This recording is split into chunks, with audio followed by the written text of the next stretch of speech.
Here's how to disable parental controls on Android. First is relocate yourself on the Google Play Store of your Android device.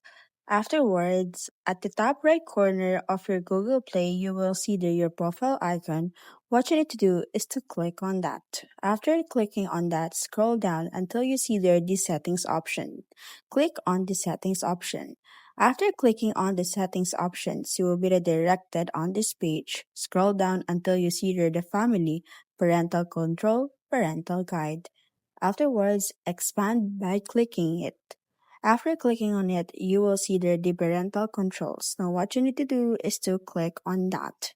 After clicking on that, you will be redirected on the page where you will see the toggle button. Now, if you see that it is turned on, what you need to do is just go ahead and click on it so that it will automatically turn off to your Android device.